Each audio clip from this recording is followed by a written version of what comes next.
வணக்கம். இன்னைக்கான NEET 2025 question பேப்பர்ல நம்ம அடுத்து பார்க்க போறது பின்வரும் வினையில் A giving rise to 2B இந்த வினை எடுத்திருக்காங்க. 1000 கெல்வின் வெப்பநிலையில் பின்னோக்கு வினையின் வினைவேக மாறிலி முன்னோக்கு வினையின் வினைவேக மாறிலியை விட 2500 மடங்கு அதிகம். அதுல ஆருடைய மதிப்பு கொடுத்துட்டாங்க 0.0831 litre atmosphere mole inverse kelvin இன்வெர்ஸ்ல. வினையின் கேபி மதிப்பு 1000 கெல்வின் வெப்பநிலையில் என்ன அப்படிங்கிறதான் கொஸ்டின். ஓகேங்களா? அப்போ ஒரு வினை கொடுத்துருக்காங்க பாருங்க. இதான் கொடுக்கப்பட்ட வினை. இந்த வினைக்கான முன்னோக்கு வினை இருக்கு, பின்னோக்கு வினை இருக்கு. முன்னோக்கு வினையின் மாறிலி கொடுத்துட்டாங்க, பின்னோக்கு வினையின் மாறிலியும் கொடுத்துருக்காங்க. எப்படி கொடுத்துருக்காங்கன்னா அதை ரிலேட் பண்ணி கொடுத்துருக்காங்க பாருங்களேன். இப்போ முன்னோக்கு வினைவேக மாறிலிங்கிறத ஒரு வினைக்கு எப்படி எடுத்துக்குவோம்? ஏ கிவிங் ரெஸ் டு பின்னு எடுத்துக்கலாம். இது 2B இருக்கு. முன்னோக்கு வினை அப்படிங்கிறது ஃபார்வர்ட் ரியாக்ஷன் சொல்லுவோம் இங்கிலீஷ்ல. அதனால அதை என்ன சொல்லுவோம்? KF அப்படின்னு சொல்லியிருப்பாங்க. பின்னோக்கு வினையின் வேகம் அப்படிங்கிறது KB பேக்வர்ட் ரியாக்ஷன் சொல்லுவாங்க. பின்னோக்கு வினையை இங்கிலீஷ்ல பேக்வர்ட் சொல்லுவாங்க. அதனால KB எடுத்துக்கலாம். இதான் முன்னோக்கு வினையின் வினைவேக மாறிலி, இது பின்னோக்கு வினையின் வினைவேக மாறிலி. இதுக்கான தொடர்பு பாருங்க. பின்னோக்கு வினையின் வினைவேக மாறிலி KBங்கிறது முன்னோக்கு வினையின் வினைவேக மாறிலியை விட KF-ஓட ஒப்பிடும்போது 2500 மடங்கு அதிகம்.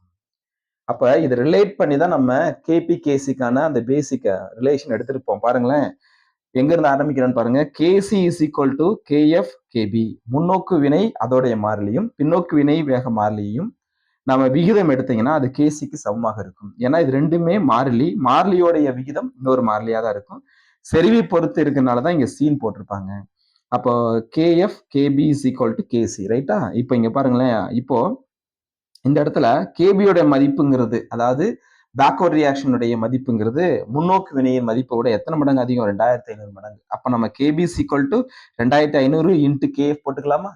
இது அப்படியே தூக்கி இதுல சப்ஸ்டியூட் பண்ணுங்க. அப்ப என்ன கிடைக்கும்? KC is equal to KF divided by இந்த டேர்மை அப்படியே நம்ம இங்க போட்டுட்டோம். அடுத்து KC மதிப்பு கண்டுபிடிக்கலாம். இந்த KF ஒரே மாதிரி இருக்கனால அதை நம்ம கேன்சல் பண்ணிடலாம். அப்ப KC is equal to 1 divided by 2500. KC மதிப்பு கண்டுபிடிச்சாச்சு. பொதுவாகவே ஒரு வினை கொடுத்துட்டாங்க அப்படின்னா அந்த வினையில ஈடுபடக்கூடிய பொருள் என்ன? அது ரெண்டுமே வாயு பொருட்கள், ரைட்டா? வாயு பொருட்களா இருந்துச்சுன்னா இங்க எதை நம்ம பயன்படுத்திக்கலாம்? அவன் கேட்டுக்கிறது KB மதிப்பு தான். அப்ப KP KCக்கான தொடர்பை விவரிக்கக்கூடிய ஃபார்முலா இது. இந்த ஃபார்முலா எடுத்துக்கலாம். டைரக்டா அப்படி எடுங்க. KP is equal to KC into RT power del NG. இந்த del NGங்கிறது என்ன? வினை விளை பொருள் அதோடைய மோல் எண்ணிக்கையும் வினைபடு பொருள் அதோடைய மோல் எண்ணிக்கைக்குள்ள வித்தியாசம் தான். இதுல ஜிங்கிறது வாயுவை மட்டும்தான் குறிக்கும். அதனால வினைபடு பொருள் மற்றும் வினைவிளை பொருள்ல எது வாயுக்களாக இருக்கோ அதோடைய மோல் எண்ணிக்கையை மட்டும்தான் நம்ம கால்குலேட் பண்ணணும். இங்க வினை விளைபொருள் பிங்கிறது அது 2 மோல் இருக்கு. வினைபடு பொருள் A அது 1 மோல் இருக்கு. அப்ப 2 - 1 = 1 போட்டாச்சு. அடுத்து R மதிப்பு கொடுத்தது அப்படியே வச்சுக்கோங்க. டெம்பரேச்சர் அதையும் கிவன் டேட்டாவை கொடுத்துட்டாங்க, அதையும் வச்சுக்கோங்க. அப்படியே சப்ஸ்டியூட் பண்ணலாமா? டெல் என்ஜியோட மதிப்பு 1, RT KCயோட மதிப்பு கண்டுபிடிச்சிட்டோம். அவ்வளவுதான். சப்ஸ்டியூட் பண்ணுங்க.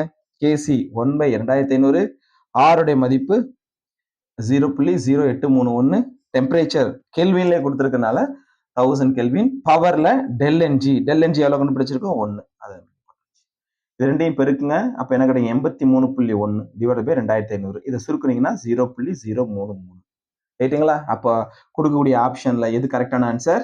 Second option is correct. 0.033. சரிங்களா? தேங்க்யூ.